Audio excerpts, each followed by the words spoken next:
اب یہ بتائیے, آپ جب سے یہاں پر پورے بی جے پی رولنگ پارٹی ہم کو گیان دے رہے ہیں کچھ نہیں ہوگا, کچھ نہیں ہوگا. میں دلیل کے ساتھ بتا رہا ہوں آپ کو, یہ مسجد دلی گورنمنٹ بولتی ہماری ہے, وقف دلی وقف بولتا ہماری ہے. تو سر وقف با یوزر, اگر میں اپنی گورنمنٹ کے خلاف وقف بورڈ وقف با یوزر استعمال نہیں کرے گا تو کیا ہے سر؟ اچھا یہ امینڈمنٹ جب ہو جائے گا تو مجھے کہنے دیجیے سر, صرف پراچین مندروں کی حفاظت ہوگی, مسجدوں کی نہیں ہوگی. اب سر آپ آ جائیے, اگر ڈسپیوٹ میرا اینشنٹ مانیومنٹ سے وقف کا, ایک مثال دے رہا ہوں, دلی میں 172 وقف پراپرٹیز ASI کنٹرول میں ہے. میں تو ہار ہی گیا وہ, کیونکہ میرے پاس ڈاکیومنٹ نہیں ہے. آپ کہہ رہے ہیں کہ ڈاکیومنٹ چڑھاؤ. اگر میرا گورنمنٹ سے ڈسپیوٹ چل رہا ہے میں تو کلیم ہی نہیں کر سکتا, کیونکہ آپ جج بنیں گے, آپ ہی فیصلہ کریں گے, اور جب تک آپ فیصلہ نہیں کرتے وہ وقف کی پراپرٹی نہیں ہوگی. وہ پروویژن ڈال دیا آپ نے. اچھا اگر میرا ڈسپیوٹ انکروچر سے ہوگا سر, تو انکروچر میں تو آپ نے تو 107 کو ڈیلیٹ کر دیا. آپ راتوں رات قابض کو, انکروچر کو مالک بنا رہے ہیں. سر میں یہ پوچھنا چاہتا ہوں آپ کے ذریعے حکومت سے, ایک ممبئی میں ایک بہت بڑے دولت مند ہیں, کھوجا برادری کا یتیم خانہ تھا, انہوں نے 2004 یا 2005 میں 22 کروڑ میں خرید لیا. وہ کیس سپریم کورٹ میں کہ آپ ان کو مالک بنانا چاہتی ہیں لمیٹیشن ایکٹ اپلائی کر کے, ہم کو بتائیے, ہم جاننا چاہ رہے ہیں. اور سچر کمیٹی نے سر 2007 میں کہا کہ دلی کے 123 پراپرٹیز کی مارکیٹ ویلیو 6000 کروڑ کی. آج ہم 2025 میں آ گئے, کیوں آپ ان پراپرٹیز کے خلاف پڑے ہوئے؟ 1976 میں اس وقت کے وزیر اعظم اندرا گاندھی لیٹر لکھا, اس کو آپ دے دیجئے, مگر آپ اس کو ماننے کو تیار نہیں ہے. تو سر اور ایک جو جھوٹ پھیلایا جا رہا ہے, management empowerment efficient development. Sir this bill takes any management from the hands of Muslims, disempowers the Waqf in comparison to any other stakeholder, takes away the efficiency of administration and hampers development. Waqf disempowerment in the name of efficiency, inefficiency is being created. The progress of development from pre-independence till today is sought to be destroyed. سر ابھی ہمارے home minister صاحب نے فضل پوکایا case کا ذکر کیا. سر میں آپ سے گزارش کروں گا کہ ہوم منسٹر ذرا اچھے لوگوں کو رکھ کر انفارمیشن لے. فضل پوکایا کا آبیٹر کیا ہے؟ اٹ از آبیٹر, وہ ریشو ڈیسنڈنٹ نہیں ہے جو آپ نے کہا ہے. اچھا سر شیڈول ٹرائب کے بارے میں کہا, کیا شیڈول ٹرائب میں مسلمان نہیں ہوتے؟ شیڈول کاسٹ میں نہیں ہوتا مسلمان, شیڈول ٹرائب میں مسلمان ہوتا. تو کیا آرٹیکل 25 میرا چلا گیا, آرٹیکل 26 چلا گیا, آرٹیکل 14 چلا گیا, 15 چلا گیا, 29 چلا گیا؟ لکشدیپ کا ایک مسلمان ایم پی ہے, کیا اس کو رائٹ نہیں ہے کیونکہ ٹرائبل ہے؟ کیا کہہ رہے ہیں آپ؟ اس ایوان کو کیوں گمراہ کر رہے ہیں آپ شیڈول ٹرائب کے نام پر؟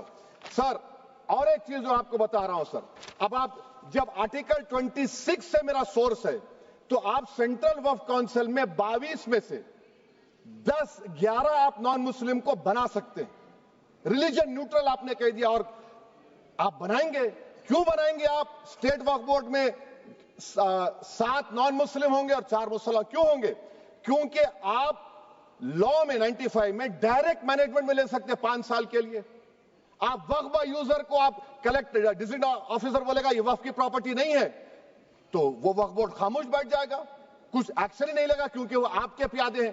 اچھا جب آپ نامینیٹ کریں گے سر میں مودی گورنمنٹ کے خلاف نو کانفیڈنس لا سکتا ہوں, مگر وقف بورڈ کا چیئرمین جو نامینیٹ ہوگا اس کے خلاف نو کانفیڈنس نہیں لا سکتے, ہم بالکل نہیں لا سکتے. کیا مذاق ہے بتائیے آپ؟ یہ ڈیموکریسی ہے. نامینیٹ بھی اسٹیٹ گورنمنٹ کرے گی, وہ اگر ڈکٹیٹر بن جائے گا جیسا آج بھارت میں ہو رہا ہے تو وہ بھی نہیں ہٹے گا.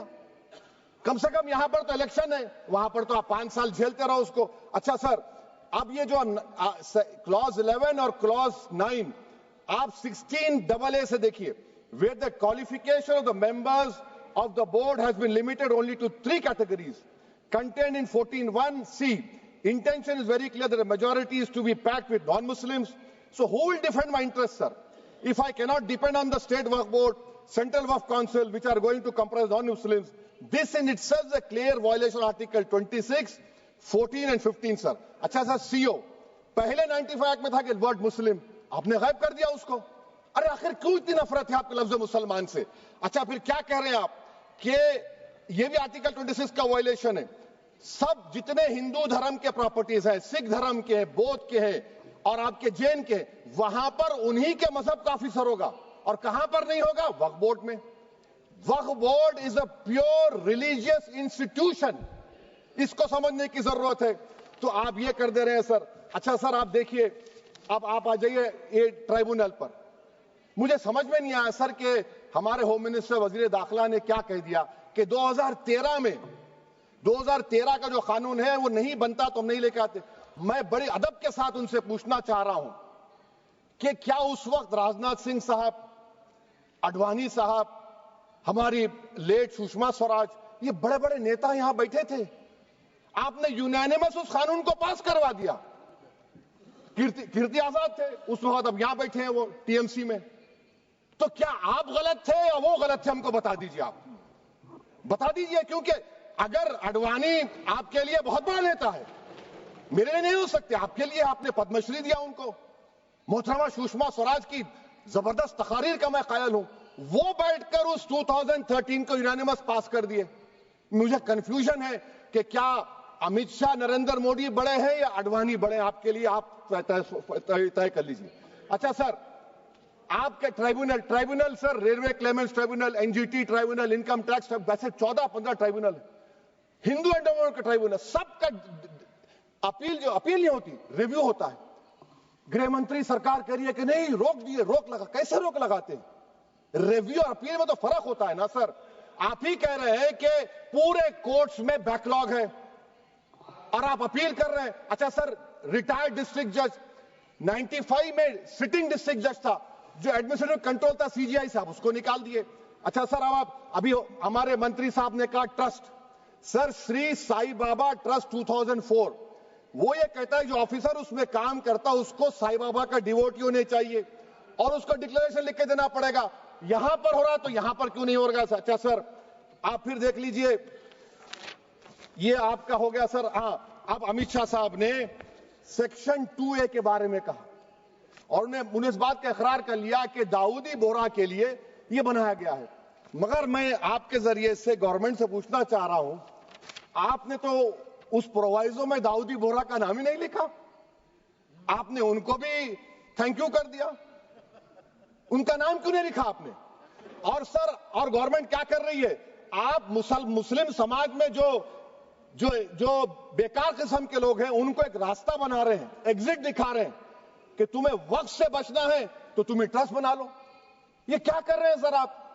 کم سے کم ان داؤدی بورہ کو آپ دے دیتے. اچھا سر، کلاس 3V سیکشن 36 کلاس 18 دیکھ لیجئے. Oral وقف، oral appointment has sought to be discontinued even though it is recognized practice in Islam. Muslim personal law has recognized oral وقف and 1937 Shariat Application Act. سر، آپ کلاس 3-9 پر آ جائیے. 5 سال کے لیے مسلمان. میں کرن رجیجو سے پوچھنا چاہتا ہوں سر، داڑھی رکھے تو مسلمان پریکٹسنگ ہے یا کلین شیو آپ کی طرح ہے؟ تو بتائیے ہم کو پریکٹسنگ کیا ہوگا؟ اچھا، کسی کو پکڑ کے ماب لنچ کر دیا اور بولے کہ جے ایس آر کا نعرہ لگایا، اور وہ جے ایس آر کا نعرہ لگایا تو کیا مسلمان رہے گا؟ نہیں رہے گا. یا پھر دیش کے پردھان منتری نے کہا تھا کپڑے دیکھ کر پہچانو، تو کیا کپڑے دیکھ کر آپ کہہ دیں گے؟ اچھا، اگر کوئی کرسچن ہندو دھرم قبول کرتا ہے تو کیا وہ مندر کو نہیں دے سکتا پراپرٹی؟ پھر بھارت کی سمویدھان میں آرٹیکل 300 کیوں ہے سر؟ رائٹ ٹو ایکوالٹی کیوں ہے؟ فریڈم آف ریلیجن کیوں ہے؟ 5 سال کہاں سے لائیں گے؟ اچھا سر، اور ایک چیز میں آپ کو بول کے ختم کر دوں گا سر. اس بل میں وقف الاولاد کا سر، اس میں آپ دیکھیے clause 432، the creation of waqf al-aulad shall not result in denial of inherent rights to heirs including women heirs or the waqif or any other right of person. سر، یہ آرٹیکل 25 کا وائلیشن ہے، شریعت اپلیکیشن ایکٹ 37 کا violation, article 300A کا violation ہے. اچھا، ہندو دھرم میں سیلف ایکوائرڈ پراپرٹی کو ایک ہندو، اب اس کے فرض کے 2 بچے ہیں، وہ ایک کو اپنی پوری دولت دے سکتا ہے، کوئی روک ٹوک نہیں ہے. وہ کہے گا نہیں میں گھر کے بچوں کو نہیں دوں گا، محلے کے غریب کو دے دوں گا، وہ بھی کوئی روک ٹوک نہیں ہے. وہاں پر آپ کو بچوں کی فکر نہیں ہے. جب میں اپنی پراپرٹی کو اللہ کو مالک بنا کر دے رہا ہوں، آپ کہہ رہے بچوں کی فکر نہیں ہے. اتنی محبت آپ بلقیس بانو سے دکھا دیتے تو آپ کے لیے دعائیں دیتی آپ کے لیے. تو سر، آپ دوسری بات آپ دیکھ لیجئے سر، آخری بات کہہ کر میں اپنی بات کو مکمل کر رہا ہوں سر.